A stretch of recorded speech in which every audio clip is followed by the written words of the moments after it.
All right, Sean, how we doing? How we doing? All right, man. Special day today, man. I kind of feel like it's my birthday. I feel like it's my birthday, man. Because I got my man Brandon that is on, and Diamond, how are you doing? Keith, how you doing? Yusef, how you doing? Yusef, let me borrow some money, bro, because you over there making shmoneys. Yusef over there, you're making shmoney. Um, Man, we got a, special guest on, my man Brandon, Mr. Brandon Barnes. If you guys missed it, man, he is, I guess, like, I don't know if you call it the owner of REI Live ATL, or is it the owner? Is that what it is, basically? So, kind of like, think about like TED Talks, right? You know how like TED Talks are? And then you have TED Talks all over the place, right? That's kind of like what REI Live is. There's an REI Live Atlanta. Um, Devin was there. He came to that one. We had a couple people that came to it. Um, dope event in Weston, and I had the honor, the privilege to speak there on Thursday. And I was like, "Oh, man," I was like, I had a great time speaking there, and he has so much value, has so much experience. He's been in the game since I think 2016. I'll let him tell his story, but doing big numbers, phenomenal numbers, and is killing it. Is right here in the Atlanta market. And so I was like, man, you know what? I came over here and spoke. I was like, I need a little reciprocity. I need a little reciprocity. I need you to come talk to my people. And so he was very gracious enough to set aside some time on his Sunday away from his family to come and talk to us and just kind of talk a little bit about his business. So, Brandon, man, I appreciate you being on here. Without further ado, I'm going to bring my man, Mr. Brandon Barnes. Let me unmute you there, family. How you going, man? Hey, how's it going? Can you hear me? Yes, I can hear you. Cool. Thank you for having me on. Thanks for the welcome introduction. And again, appreciate you for coming out and speaking to the group on this past Thursday. It was a really great presentation. I'm sure everybody on here already knows what Tommy's about, but even from my perspective, it was really cool hearing how he's leveraging social media and how, I thought I was leveraging social media, but I learned a good few things from that conversation about how I can get some more insights into what I can be doing and what I can look at to really focus on what the people want. I think that was the biggest part, going after what the people want. So I really appreciated that, man. So so cool. So as Tommy mentioned, I started early 2016. I actually just did a presentation at the Savannah RIA last week, Monday or Tuesday. And so it was a good one. And I also did a similar presentation at the last Flipology. So I'm just going to kind of take you guys through that presentation. And I'll answer some questions. I'll probably share with you a little bit more of the insight of kind of how things are behind the scenes as far as numbers and systems and stuff like that goes. But to start, what I'm going to do is I'm going to make you host so that way you can do that. All right. Hold on one second. Okay. All right. You want to change it up? Okay, cool. And so guys, just let him go through his presentation. I know we're excited. We have some questions, right? I think Brandon's doing about 80K a month or so, right? So he's putting up some numbers. So I need you guys to kind of hold your questions down for a little bit so we get to the end, because what I like to do with the guests, I like to get them in and out and respect of their time, in and out by 8 o'clock. So without further ado, go ahead, bro. Do your thing. Cool. Appreciate it. So I'm going to share my screen. Can you see this? Cold Calling to Millions? Yep, I can see it. Cool. So the presentation, and I'm going to give you guys some of the scaled down version, just get straight to the point. As we just talked about kind of my introduction, early 2016, part of the three themes that I continue to hold consistent, speaking of which, is consistency, first and foremost, continuous learning and development, and then networking and mentorship. Anything that you do, anything that you want to do, you got to be consistent in it, whether that's talking to people every day, making offers every day, going to appointments every day, whatever that is for you. You decide what that is and you just be consistent with it. Even if that's driving for dollars or going down to the courthouse like I did every day, all 2016.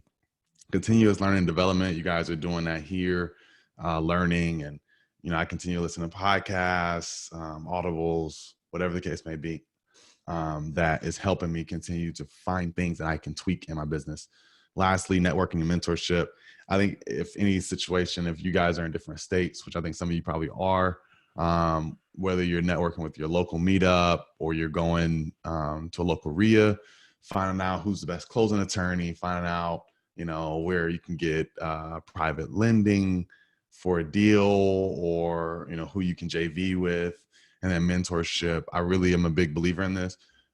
I never thought that I would be getting into coaching. I do some coaching now because of the meetup that I have, and people want that. But I'm a big proponent of, hey, you just take success, you copy it, put your spin on it, and you're consistent with it. If you get a good mentor, that's somebody that's solid, that shows you the way, just, follow that model to a T, and then build on it, as long as it's, especially when it's in line with what you're already doing. So that doesn't mean get shiny object and do everything that somebody tells you.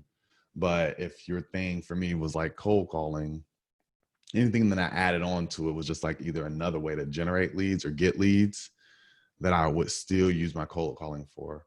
And then down here is my handle. So speaking of social sharing, at IMB Barnes, make sure you guys follow me there for any more content or anything else that I put out. So from 2016 to today, this was my numbers. I think we actually did a few more deals at the very end of 2019, but it was consistent growth. And the biggest part was that average deal size. I think that's what I want you guys to key in on.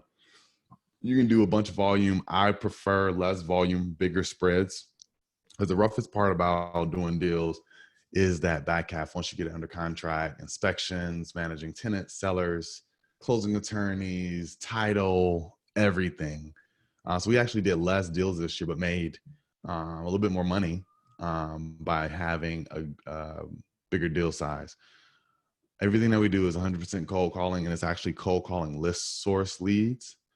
So I'm here to say, first and foremost, you can do massive deals, and a lot of them, just off of list source leads, which everybody has access to. So Cold calling them, sending offers, and following up on those you're offers. doing just list source, nothing. Just 100% list source. Guys, do you guys hear this? That's crazy. It is. And everything that we do, even though the deals are here in Atlanta and I'm based in Atlanta, my cold callers and my acquisition manager does not live in the state. So every deal that we've done, we're getting it locked up over the phone. We're getting it under contract before we visit the property. So if we can do this, I know you can. It's just a matter of how bad do you want it, and are you going to be consistent with getting turning those into leads. We do it via cold calling. You can do it, cold calling or text messaging, ringless voicemail. You get those leads in your system, and you send offers and follow up. So, it's really, really simple model. We're going to add some stuff to it. But that is kind of what we are doing now. This is a part in the presentation where I usually get into the script. I don't think that you guys all need that specifically, but the biggest part about cold calling, what I found out over the years, is that the most important piece is the introduction. So it's being very open, very high, very, hey, Jim, how are you doing? I was actually just calling about a property I believe you own on 123 Main Street. Yeah, I was just curious to see if you're interested in selling that property. We're looking to buy a property in that area. And you're making sure that whether that's a cold call or, somebody called you and you're calling them back from direct mail or whatever it is, just making them feel really warm in that introduction, like they're speaking to their friend, is super important. Once you stick that introduction, it's downhill from there. Usually they're gonna ask you one of a few questions. How did you get my number? Why my house? Why whatever? And you answer that question, and then you roll right into qualifying, which these are the most important things. The condition will tell me about the house, 3 beds, 2 baths, whatever. That gets them talking. And then you say, hey, sounds like a great home. Why would you consider selling it? You dig in on that motivation piece.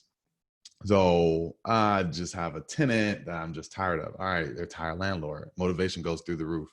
You dig in there, ask questions, and then ultimately you're going to get to, hey, well, if I could pay all cash and close quickly, what's the best price you would consider?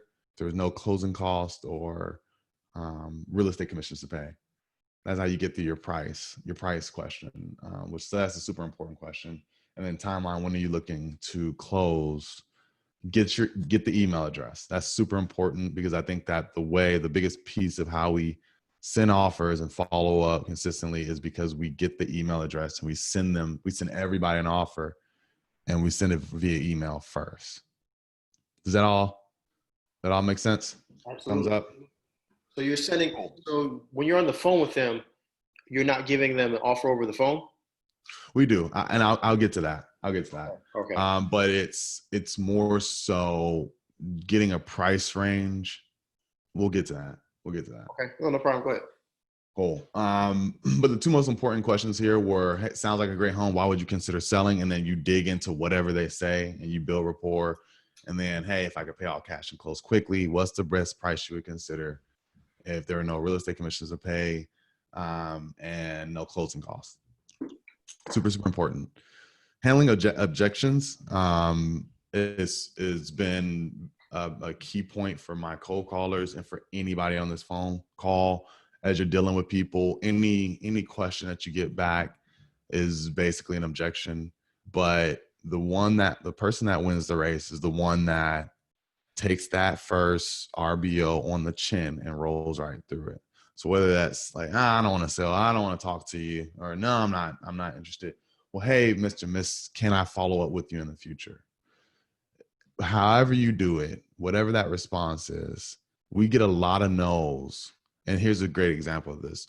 We had a group in our Mojo, our dollar system that was for not interested. So people that say, no, I'm not interested in this. I'm not interested in an offer. I'm not interested in something. Well, that built up over time. And then we called that group, all these people that said they weren't interested initially, and we did a bunch of deals out of that group. So that's just to let you guys know, like, you're going to get, if it's a cold call or whatever situation is, first point of contact, you're going to get a lot of no's. You're going to get a lot of rebuttals, brush off objections. But whoever can power through that via another question, asking another, trying to continue the conversation. Well, hey, can I reach out to you in the future? That person is going to set themselves up for future business by keeping them in the system and following up with them in the future. So super, super important.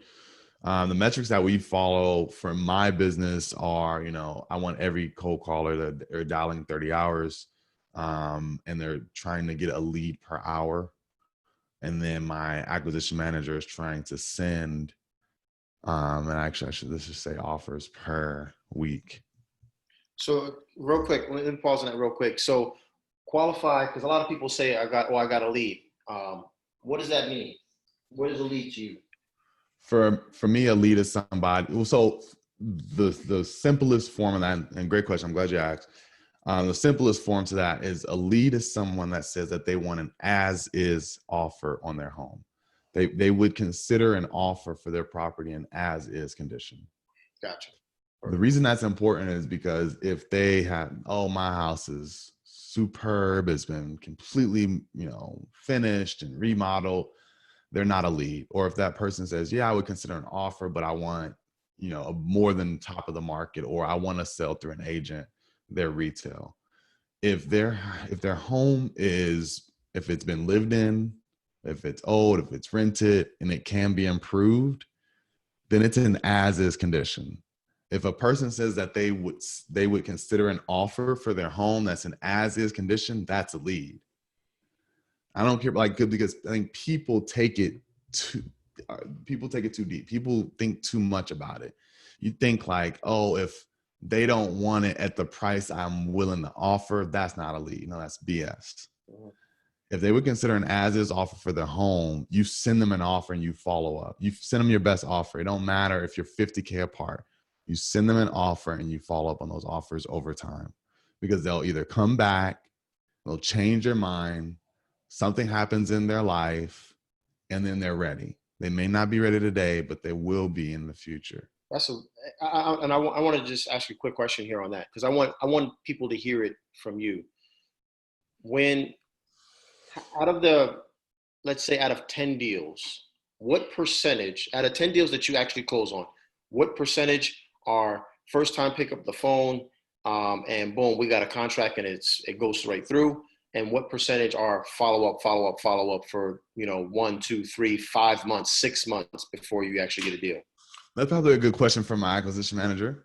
But I will say the vast majority of the deals are the ones that we've been following up with, or we're talking to them over time. Yeah. It's out of 10 deals, 1 or 2 are laydowns. Lay down meaning, Yeah. hey, I'm ready to move right now, and we're close on offer price. Mhm. So like a very small percentage, to your point.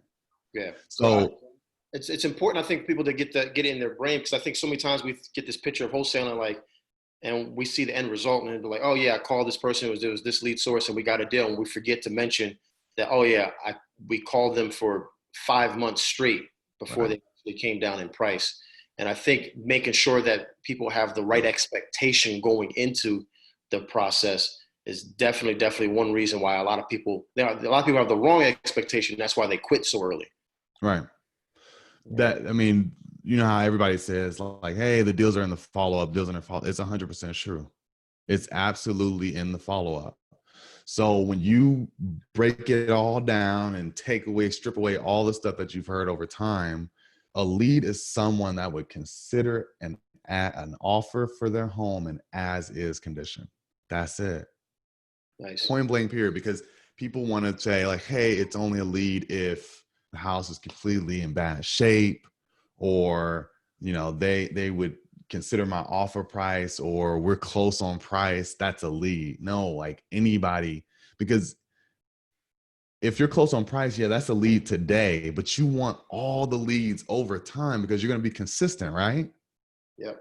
Guys, if you're going to be consistent, it's anybody that would consider an as is offer on their home at any time, even if not now, in the future.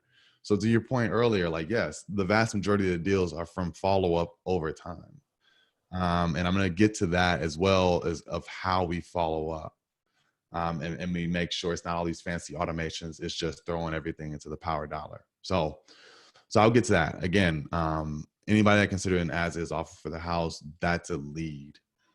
We try to send out like 50 offers a week. So for my metrics, I have 2 cold callers that are probably my bread and butter. They generate, 50 leads or so per week together. You know, if they're dialing for about 30 hours, the goal is a lead per hour, but it's not always a lead per hour. So on average, they're generating 50 leads per week. And over the month, there's about 200. My acquisition manager is gold at delivering 50 offers per week. Nice. And 200 offers over the span of the month. And for my business, with how that's set up, for every 2 cold callers, 1 acquisition manager. Okay. So if I threw in like a few more cold callers, I'd probably need another acquisition manager, because he's capped at how many good, deep conversations he can have. And we'll get to that as well. But my favorite list, probate, hands down. Anybody can do that. The best lists are always going to be the folks that have a time-bound situation. I filed probate right now. Within 30 days, I'm going to be ready to sell. I filed an eviction right now. The next month or 2, I'm ready to sell. Those are my 2 favorite lists. Absentee is on here just because that's my general list source pool. And then driving for dollars, if you're curating your own list, that's usually the best to go with. So for my team, I have to feed them a lot of leads on a regular basis. So I just pull a big old absentee list source list. But when I started, I was hitting probates hard, evictions hard, driving for dollars really hard. If I had to start all over right now and I didn't have money to buy this big team or get this big old team, I would hit probate, evictions, and driving for dollars, because those are the most time-bound, sensitive leads. And probate and eviction and driving for dollars, you can't just buy that. You got to go out and do the work. The harder it is to get the lists, the better it usually is. Yeah. Would you agree? Absolutely. Cool. So offer submission. The reason, I mean, the way that I've separated myself from others is I think that we've really focused on not going to appointments unless it was under contract or unless we absolutely had to. And for any, I think I see the little yellow light blinking. So if anybody does have a question, you just want to write it down, you can write it in there, or like Tommy said, just hold it and I'll answer everything I can. But feel free to write down the questions in there and we can go through them like that, or just remember them if you have a better memory than I do. But I'll show you guys this live as well. But we don't have, my cold callers will dial in a dollar system like Mojo. They don't send it out to the CRM where my acquisition manager just hand dials and goes on appointment. We keep them in the system so that my acquisition manager can power dial. And the way that he's able to do that is because he has a long script that he takes them through our sales process, and he comes up with the offer price on the phone. So this gets back to your question earlier. Okay. When do we give them an offer over the phone? We give them a range over the phone. We give them a range unless, like, hey, we say our range, which is very rare. We say our range where we need to be. And then the seller says, yeah, I want something in that range. Then maybe we take it to giving them a hard offer, and then we'll follow up sending it. But usually it's, hey, I think that I can do 80K on this property. Is that something that you think you could do? The yes or no. Well, hey, the seller, I'm gonna be on the phone right now, but I'm going to send you an offer immediately, and then I'll follow back up with you. And so, for the most part, like, he's trying to get through that in the first or second call, but he's trying to get them a range and see if they're close. Then he may take it in and give that specific offer and lock it up, but that's rare. But it's usually, hey, I can be around here. I'm going to send you an offer. I'm going to follow up. The way that we do this is by on Zillow, like if you're dialing in Mojo or whatever, even if you just got to call in into your CRM, you sent mail and somebody called you back. When you talk to that person, they tell you the address. I could be in the car. I could be on the go. I'm just going to pull up Zillow, and then I'm just going to look for as-is comps. And I'm going to base my offer price off of that. This is the core of my business. The absolute core of my business is that we make offers. We get to our offer price very quickly on the phone call. We're not like having to come back to them using FMLS, MLS, Zillow, Trulia, Redfin. We're just getting a feel for the as-is comps. And then we're taking our margin out of that. And then we're coming up with our offer price. So there's 3 types of comps. There's as-is comps that have sold to a rehabber. They're as-is comps that have sold to a landlord, so you can tell from the pictures, or they're an as-is comp that have sold to an owner occupant. And this is kind of getting into the weeds, and I can break this down a little bit more. I want to get through this quick, and then we can go dive into a little bit further. But stepping back, prospectors make the phone call. Somebody says, hey, I would consider an offer for my house. They're sending that over to my acquisition manager as a follow-up. He powers dials through everybody, and then he'll pull up the house and then look at the homes that are sold in the area. And he'll click through those pictures, and he'll say, hey, I think that I can sell this based on this as-is comp. I think that this will sell at 100K. Because I want to make 20K on this deal, then my mayo is going to be 80. And then he'll anchor below that. That's it. Okay. It's super, super simple. And if you adopt a similar mindset or principle, like of how you come up with your offer price, you can be a lot faster than estimating repair costs and needing to see the property, needing to pull a bunch of different comps in a bunch of different areas. You can come up with like, hey, I think that this would sell at 80K and I want to make 10. So the most I can offer on this is 70. And he's able to do that live and on the phone. And we try to make that offer on the very first phone call. Okay. So prospector calls, they're not trying to make offers. They're just saying, hey, would you consider an offer for your property? Okay, I'm going to set you up with a call with my acquisition manager. He's going to call, he's going to talk about the situation, motivation, condition, while he looks at the map, and he's going to say, hey, I think we can do 100K on this. So for that reason, I'm going to go in and I'm not going to offer any more than 80 because our margin is 20K. We always want to make 20K. And he's going to deliver that on that first phone call. He's going to anchor lower than that, and he's going to deliver that number in the first or second phone call. They're going to get an offer, and then he's going to follow up with them within 2 days just to make sure that they receive the offer. And we treat those offers as marketing. Every time if we send everybody an offer, they're either going to respond back via email, text, a call back, or he's just going to call them and continue the conversation. Hey, we got this offer. What did you think? Let's go from there. Then he continues the conversation further. So it's playing the long game. It's being consistent. It's talking to everybody, and everybody gets an offer, and we follow up on every offer we ever sent. This is a numbers game. For us, about every 25 offers made, we get one signed contract. So if he's sending about 50 or so offers each and every week, we expect 2 contracts signed every week. And it happens off of list source, which is crazy. And that is crazy. So breaking that number down, 50 offers, how many phone calls to get those 50 offers? On average. I know it's going to change, but it's so for the prospectors, for the cold callers, correct, their dials are crazy. It's like 30,000. I'll pull up some numbers. Okay. It's a lot, but it's basically if they can dial 100 or so every hour, that's like 500 per prospector every hour. I mean every day, 500, 600 times 5. It's like 3,000 per prospector every week. So that's 6,000 for the 2 of them times 4 weeks. It's about 25,000 calls. 25. Because I think it's like, again, it's important because people are going to do that. They're going to take this information and they're going to try it and they're going to do 2,000 calls. And then they're going to be like, man, this doesn't work. And then you got to understand, I went through this with Max and I was complaining to him about one time about something.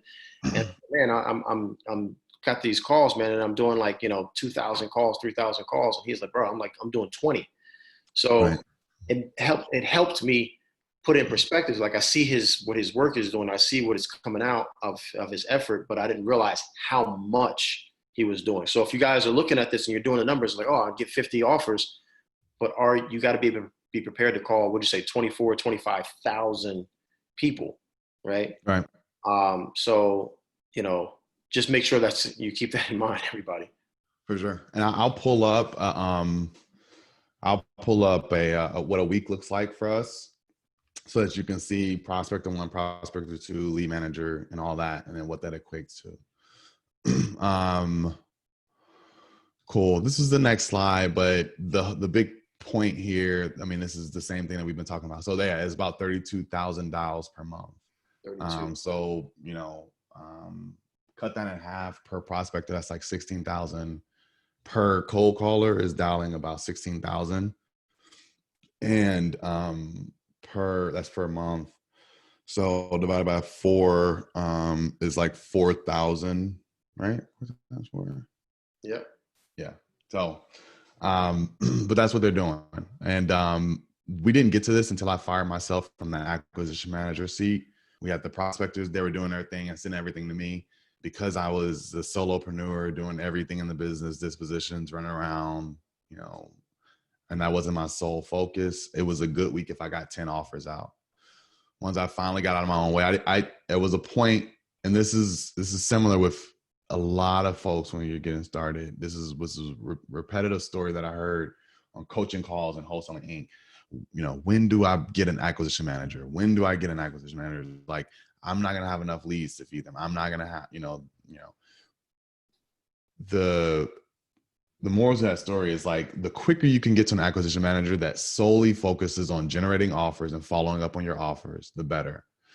Regardless of whether you're cold calling, sending text messages, sending mail, as soon as you can get somebody that's solely focused on making offers, following up on those offers, the better off you'll be. So that should be a key focus for everybody. Once I got that acquisition manager and fired myself, this is a good book, by the way, Brian Elwood, Fire Yourself, Get a Rockstar Acquisition Manager. This is something that also helped me on that path. Nice. I would check out that book. Okay. For Never cold split. calling, if anybody is calling, fanatical prospecting, you have to read it.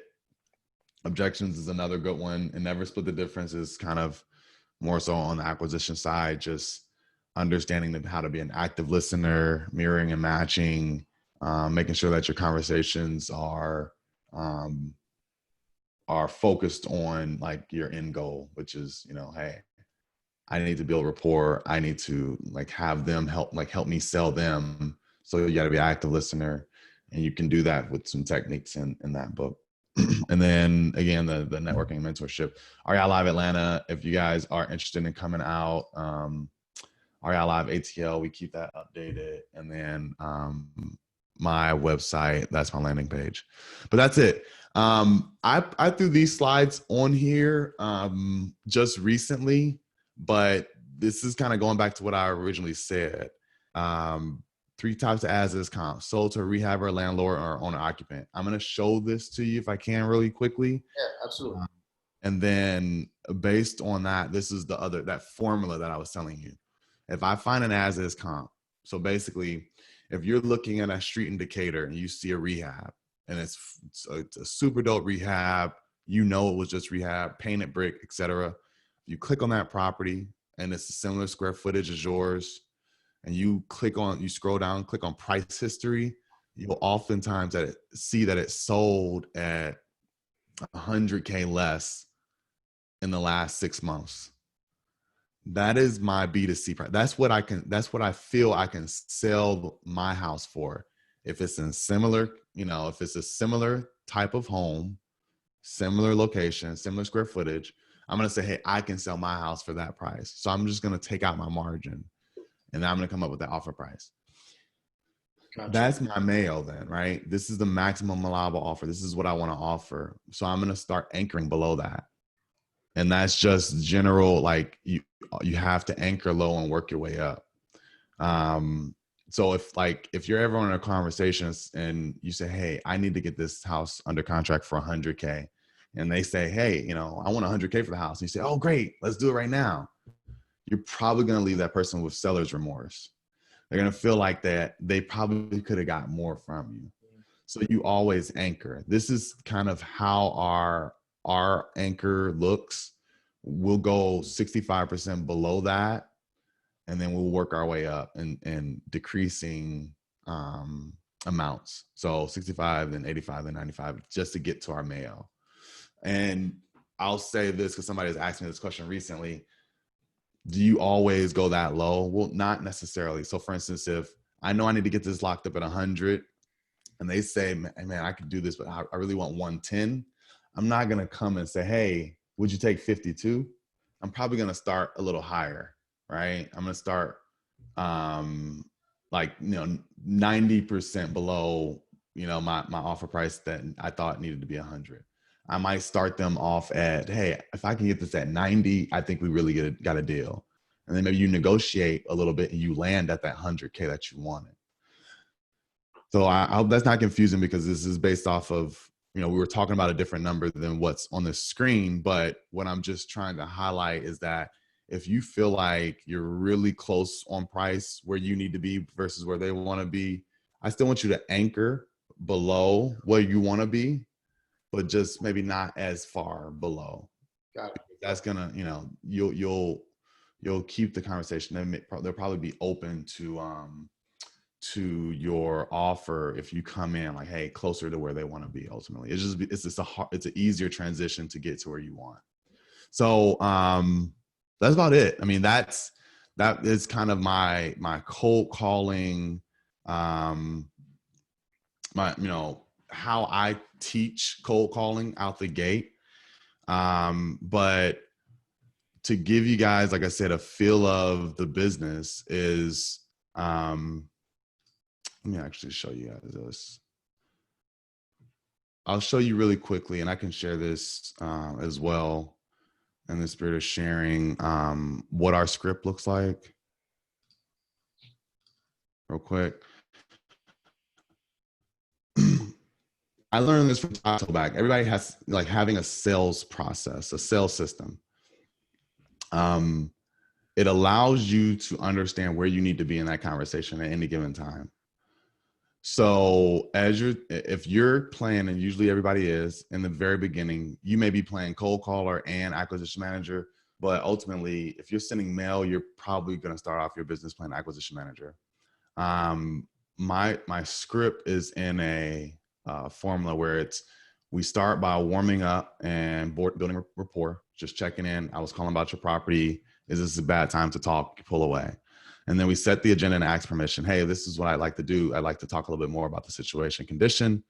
But if we're not close on offer, by all means, feel free to tell me no at any point. Does that sound fair? You're giving them permission to get out of the call. And then we get into qualifying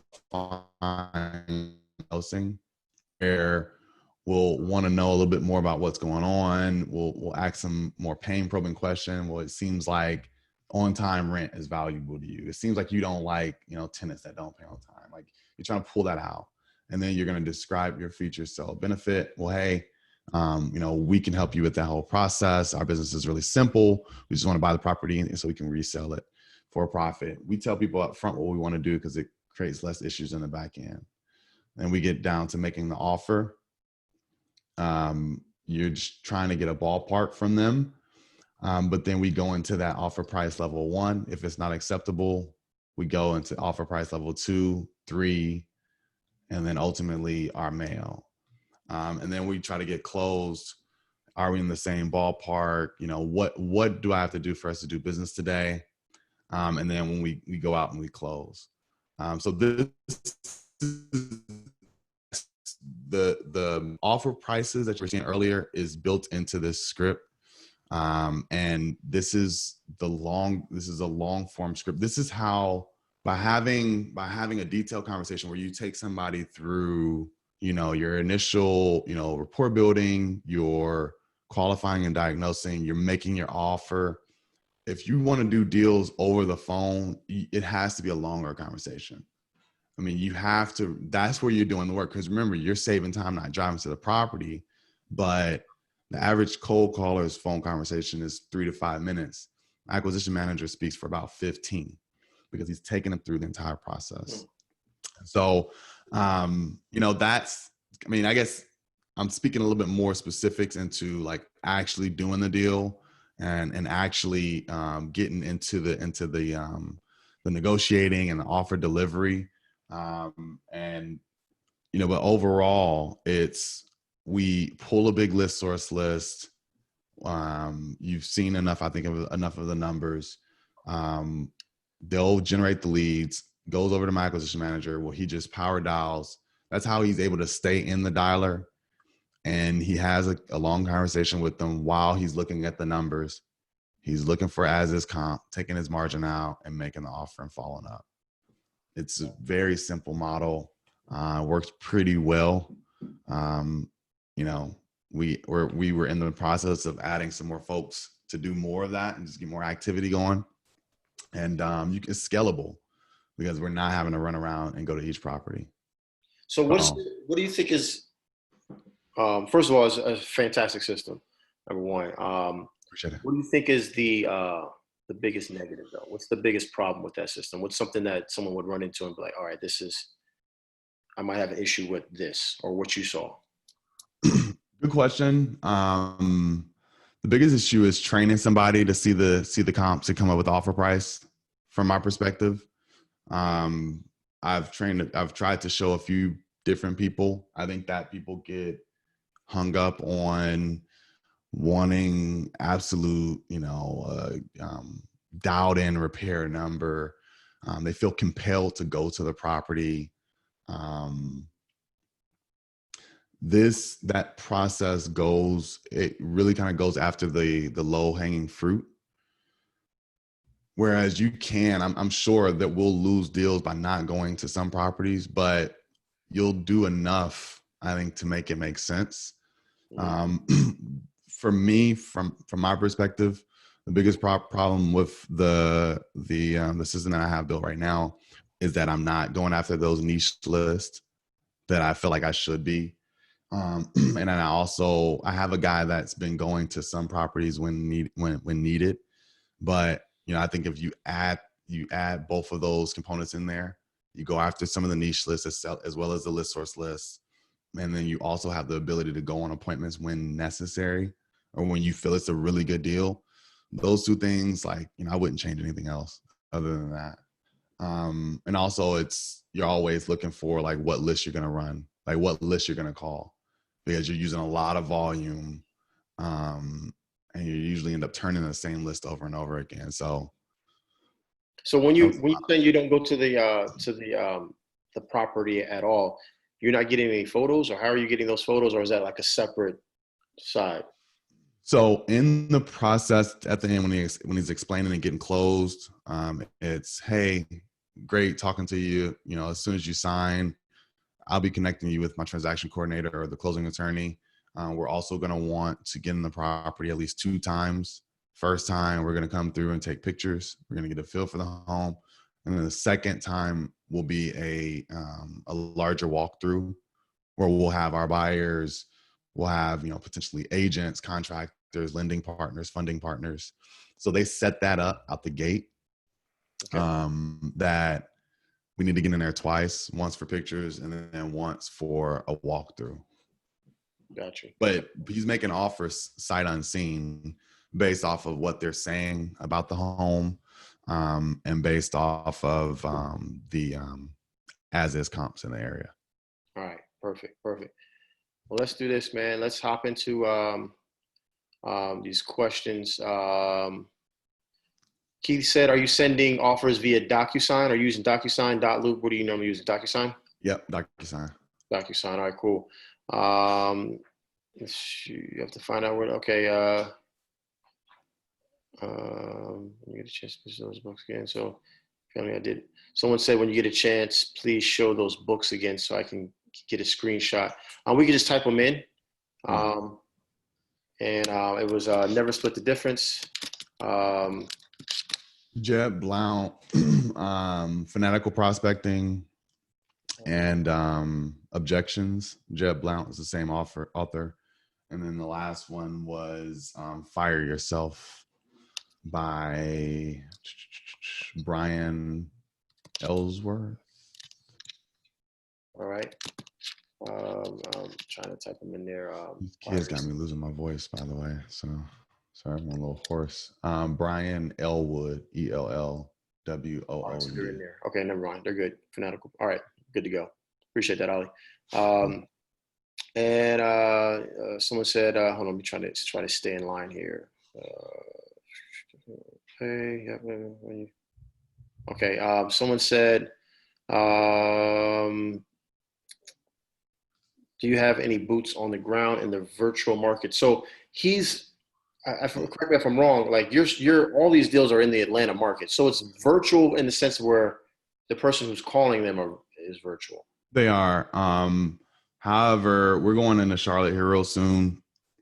I have a similar setup to people like Tack Thompson or the guys in Charlotte.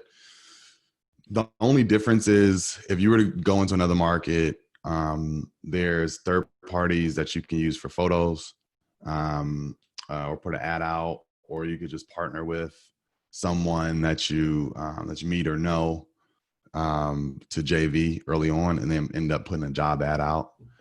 I would suggest, everybody that we've found, such as my inside sales agents, my cold callers, have been found on Indeed. Okay. But yeah, you do need a boots on the ground mainly for the big walkthrough, because there's companies that can actually get pictures for you. We've used them before when they were away. But the time, like I've done deals in Illinois. I have a son that lives up there, and I have like boots on the ground that'll go take pictures and then have the walkthrough. Okay, perfect. Terry Ann says you say one of your favorites is probate. Are those houses already probate, or do you take on the probate process? And what if the seller do not have the money to complete the probate? Yeah. So a lot of times they're going through the process already, but if I have to, I'll do that. I'll take them through the process. Your closing attorney is usually your best friend for that. The deal that I don't know if, like for instance, Devin, what's up, man? I know you saw a deal that I just did, North River. The seller was out of state, and up front, I was like, bro, I will pay the $3,000 to get you an attorney because it was just a slam dunk of a deal. But for the vast majority of the times, I've relied on my closing attorney that either had a probate attorney in the office or knew of one, and you'll just connect them and help them through. Try to ask your closing attorney to do the work and then take it off the HUD from the seller's funds at closing. But I have paid for it up front in certain situations. Okay. Type this in real quick. BPO photo flow. B as in Brandon, P as in Paul, O as in orange, photo, PHOTO, flow, FLOW.com.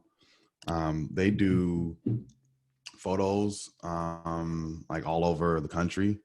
If you ever just need outside photos, they'll do inside, outside, pretty cheap, like $40.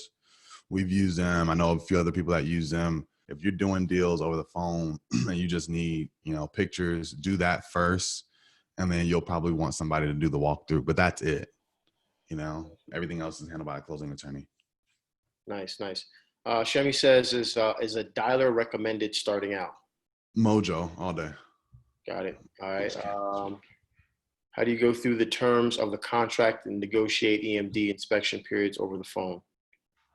Keith, you just pretty much just going to, walk them through it just like you would walk through it. There's no difference. The terms the words are the exact same, right? Whether or not I'm with you in person or whether or not you're over the phone, right? You show them the contract and you can just go through it step by step. Am I spot on with that, Brandon, or yeah, something different? 100%. Usually we don't have to walk through the actual agreement, but we walk them through the process at the end. So at the end of the conversation, we're, hey, well, this is what's going to happen next. We're going to connect you with our closing attorney. They're going to get some information from you to start title. We'd like to get in there, take this next picture, et cetera. We'll walk them through that process.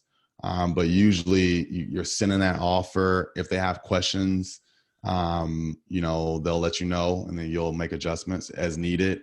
But our standard terms to make this work for us is 30-day close, 30 days of due diligence, earnest money due after due diligence period is over. And also it's in there that we can list on the MLS as needed if we want to. If anybody ever has any issues with that, we'll adjust. If it's a deal and they're super motivated and they're spread, yeah, I'll take all that crap out. I've paid $10K up front for earnest money with zero due diligence, but in that scenario, I took my buyer there and I knew that I had a deal because it was a slam dunk deal. So just send your offers and then make adjustments as needed. When you're putting it on the MLS, obviously you're not a real estate agent, right? No. All right. So you partner with a real estate agent. How are you partnering with them on that deal with the agent and their broker? So now my disposition manager, he's an agent, has his license, but basically it's 2.5% to the buyer's agent. And then if you can look up flat fee brokers that will list them for you, and then you just handle all the inquiries. So our broker, the broker that he has his license at, we pay him like $500 per closed deal. So we're just paying 2.5 to buyer's agent. Buyer's agent. Okay. Is that how you close in most of your deals, or are you doing most of them investors? Maybe 50-50. 50-50 at this point. The thing about MLS, having that as an option will help you sell the deals that you could not sell to a buyer. Yeah, absolutely. Like the crazy houses, the unique houses, the lots, like you could probably find a buyer for it on MLS.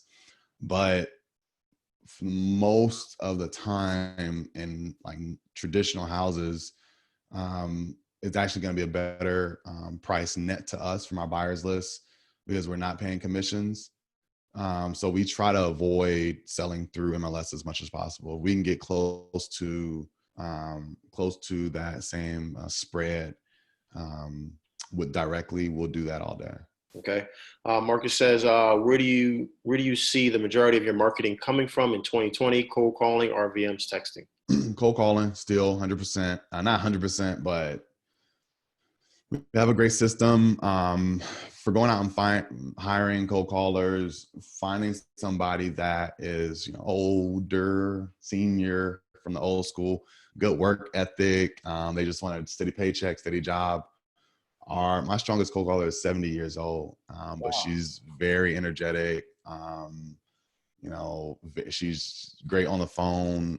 She's like a machine. She'll dial 5-6 hours without getting off the phone, but she's just built like that. You pay for them AARP benefits, bro? We actually, she's W-2. She's W-2. We offer benefits. We've gotten to that, but she doesn't need them because she has like Medicare, Medicaid. Oh, dang. So actually worked out. But we got about like 2 or 3 more minutes when we wrap this up. What type of mass list is he pulling? Alan said, which is nothing. There's nothing. No secret, top secret squirrel list. It's absentee, high equity, right? Right. So a little bit. I'll pull everything because list source isn't always right as far as like how much equity is in the home.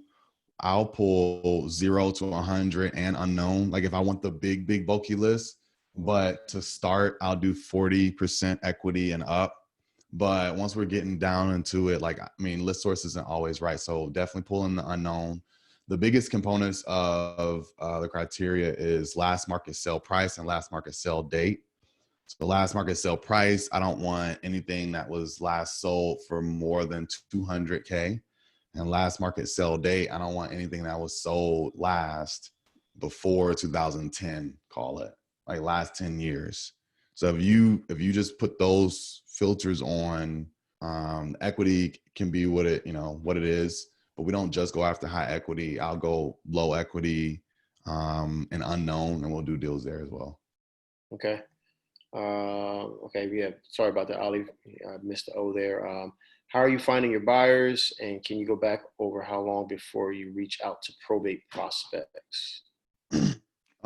So buyers came just initially, bandit signs, networking, social media, networking events. Then you start to do deals, and then people start, like when you're getting some early deals, definitely market hard for those.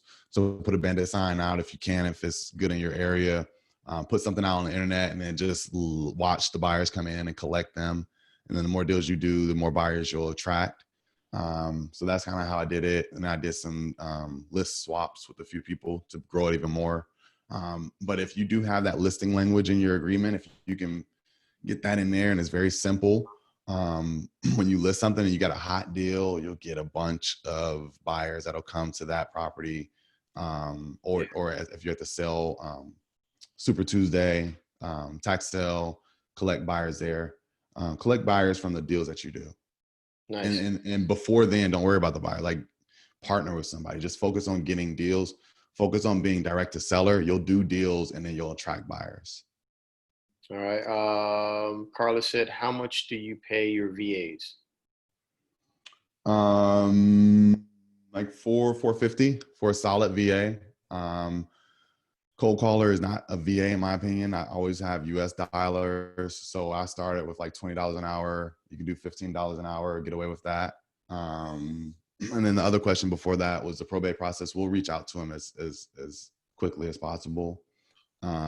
We treat it like a normal lead, but just being aware of the fact that they may have just lost somebody. So if they say, yeah, parents just died recently, don't go saying, hey, well, but how old did you say the bathroom was? Like, just be cognizant of the fact that they, you want to be sensible to, a conversation.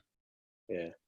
We'll do, I think we got one more question, and I want to kind of turn it over to you because I definitely want you to talk about REI Live Atlanta and the tag Thompson. Like, that dude is an animal. So we definitely need to make sure that you plug that, because everybody on this call, if you're in the area or remotely close, you need to come out to it. But Rashauna's last question, she said, can you go over the formula again where you said 32 I think she's talking about your callers. So 32,000 phone numbers a month, and you had it by 60. I don't think you had 16 people, but I think that's what she's talking about. Yeah. So let's do this.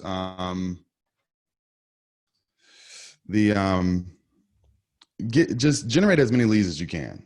I think that's the most important part. Like, generate leads, and then basically for every lead, send everybody an offer. Yeah. I think you were looking at my numbers when I have two full-time cold callers that are dialing 30 hours per week. Like, I don't really clock the amount of dials unless it looks off.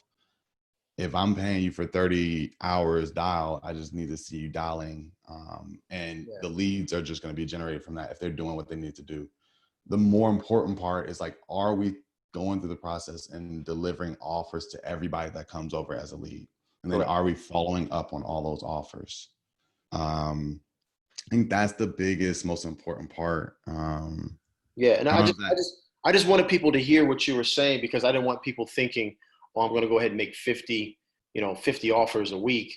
And, you only have a list of, 1,000 people. I just want to kind of put it into perspective for you guys. So hopefully that's what it meant. But, do what you can within your budget. I mean, 32,000, possibles at 3 cents. That's like $960 or something. It's like $1,000. Yeah. So if you don't have $1,000, because that's not even skip trace, right? So if you don't have that, then exactly work what you got. That's why I started by saying, like, hey, just, create as many leads as you can, but just make sure that everybody gets an offer. So if I can generate 10 leads a week, everybody needs to get an offer, and then we need to be following up on everybody. Perfect. Well, man, before we end, man, I gotta have you talk about the upcoming event next month in February. Yeah. So the next event, let me see if I can find it for you. The next event is, if you go to REI Live ATL, actually, I'll just share it here. Tag Thompson is a guy, he's in Chattanooga. And he actually has a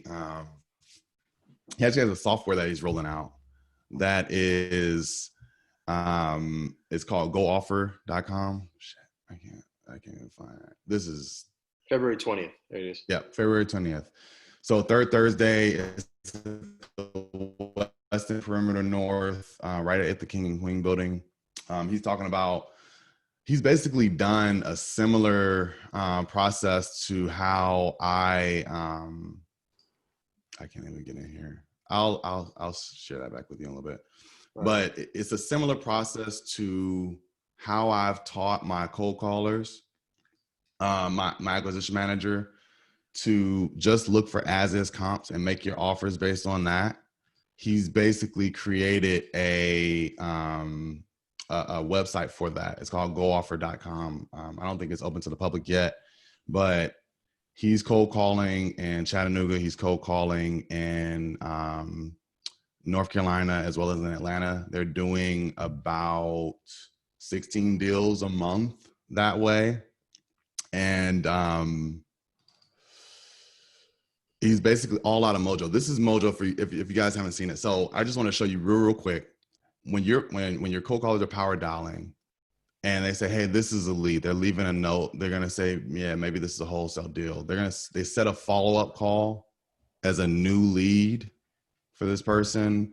And then I'll come in and I'll use my calendar to power dial all of my leads. And as I'm dialing through, if I'm looking at this house in Powder Springs, clicking on the Zillow link, he's talking to them, he's reconfirming the details of the property, et cetera. And then based off of that, if you're just looking at the map, you're able to kind of quickly see like what's sold in the area. And I can basically tell, like, by clicking into each of these homes, as sold comps recently, whether this was fixed up, they said this is beautiful remodel, and clicking on the price history down here. So it sold for in September, 127 grand. It sold again for 200. The fact that it sold for 127, that lets me know if my house is in similar condition, if I can get this house locked up for 110, 115, I feel confident that I can sell it at this price. And so we'll go through the motions of that. Looking at each property, clicking on it, and you'll either see that it was fully remodeled, or it looked like it was sold, fully furnished, etc. And that is the B2C price. And so you can do that all based out of Mojo, just power dialing through. And so that was the only other thing that I wanted to get back to, and give you guys a feel for. But it's a very, very simple process. You're just looking for as is comps. If I see a B2C price, I'm going to assume I can sell it there. I'm going to just take off my margin and make my offers. I promise you can make more offers that way, and be really quick with it, and follow up. And that's it, man. That's how we cold call, and that's how we do deals. Nice, nice. Simple, straightforward, to the point, man. Just picking up the phone and dialing. So, obviously he has a streamlined system to this thing. He obviously has people that are cold calling. He has Mojo has a couple of tools. But as you can see, everybody wants the secret sauce. To some, like they want the secret, list. And essentially what you've done is you just decided, okay, I need to mass produce this work. I need to get, I'm only one person. I can only call but so many people. I need to just find other people to help me do this. And just all they're doing is calling. You're not texting. You're not email. I mean, you're not sending out postcards or mail. You're just calling. Really simple, straightforward. So if you guys can pick up the phone and call, the only thing he's doing differently is that he's doing just a massive amount of numbers, right?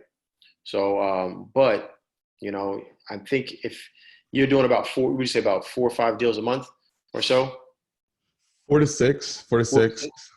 So average is like 20K. So we ebb and flow like right above, right below 6 figures each month. And we went from a switch from Mojo to Call Tools, and we tried to make that same system work, and it didn't. For like 2 months, we didn't get any leads. So I started to like second guess whether or not list source worked, and if maybe it was all tapped out. But as soon as we fixed that process with my VA, fixed kind of what was going on in the flow, we started cranking out those 2 offers signed each and every week. Nice. And this just happened in like September, October. So it's a very simple process. I think that the biggest thing is people get hung up on, I'm not close, so let me not send an offer. If you send offers to everybody and have a way, I think everybody should have a dialer, even if you're not cold calling, just to throw your leads in there and call through them manually and touch them live and follow up on those offers, the deals will come. That's the biggest thing that I can impress upon you is, send offers to everybody and follow up, and think of your offer as another marketing piece. It's just a way to keep the conversation going. All right, y'all. Well, man, I wanted to be able to make sure I was respectful of your time. It's a little bit past it. For sure. I appreciate, man, you taking that extra time, man, and coming out and sharing this with us. You definitely didn't have to do that and didn't have to go that deep into it. I definitely appreciate it, man. For sure. So, man, we're going to wrap this one up, you guys. I'm quite sure you found out just as much value as I did, man. I've learned some stuff. I'm going to implement that stuff in my business as well. I hope you guys do the exact same thing. Don't take this stuff lightly. Don't just sit there and, oh, this is good information, and sit on it. Take action, take massive action, do it now. Even if you mess it up, eventually you'll start to get it right. We'll start to refine this thing and get things going. So make sure that you guys are taking action, man, and we will see you on the next call on Wednesday. All right. Actually, Brandon, before we get off, make sure you send the host back to me so I can do what I got to do on this end. Yeah, I was going to ask, make sure that if anybody has any other questions about anything, just DM me at IMB Barnes. I'm looking for how I send it back. Look at you doing a little social media thing. See that? I got that from you, bro. Okay. How do I send it back? I think you just, let me see, can I take it back? Maybe, I think you, there's a little, go on my picture, there's little 3 little dots. Got it. Make host. Got it. All right. I am B Barnes. I do a live stream Acquisition Manager Monday every Monday on Facebook and Instagram. And then anytime we have an event, REI Live, I post stuff there. So I am B Barnes. DM me if you guys need anything. It was great. Thanks for having me out, Tommy. I appreciate it. Appreciate it, man. Take care. Cool. All right, bro. Peace.